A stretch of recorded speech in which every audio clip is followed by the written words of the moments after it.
สีทองอายเคยให้สัญญา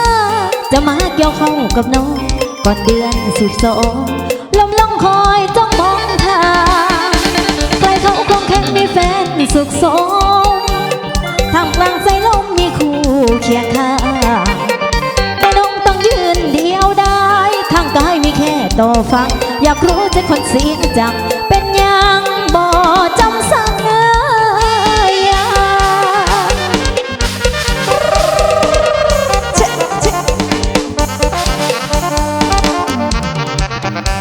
สัญญาอยู่หน้าปีนั้น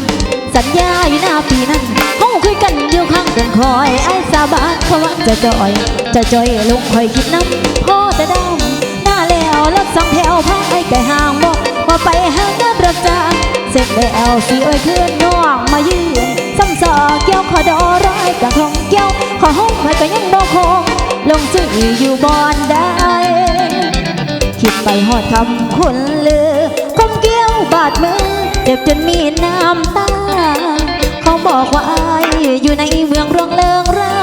ลอยหน้าลอยตาของสาวเที่ยวบาร์ทุกคืนอายคงลืมสินน้องสัญญาข้าวดอกทิ้งคนรอสะอื้นกุมแก้วข้าวดอรอไอ้พาใจกับคืนกุมแก้วข้าวดอรอไอ้พาใจกับคืนถ้ามีคนอื่นช่วยส่งข่าวมาให้รู้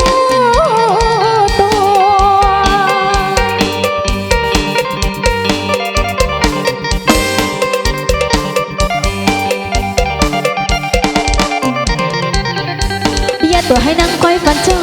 อย่าตัวให้นั่งก้อยฝันจ้อแก้วขอดอร้องไอ้บิดมีไอ้ผู้คนที่เที่ยวมานังสี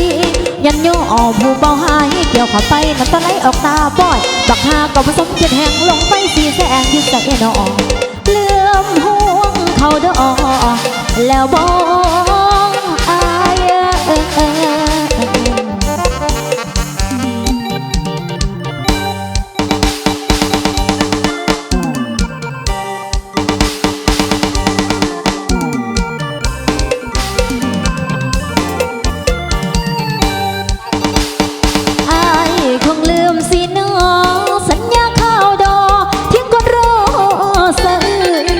แก้วข้าวดอรอไอ้พาใจกับคืนต้มแก้วข้าวดอรอไอ้พาใจกับคืนถ้ามีคนอื่นช่วยส่งข่าวมาให้รู้ตัวเอาเกี่ยวเฮ้ยเฮ้ย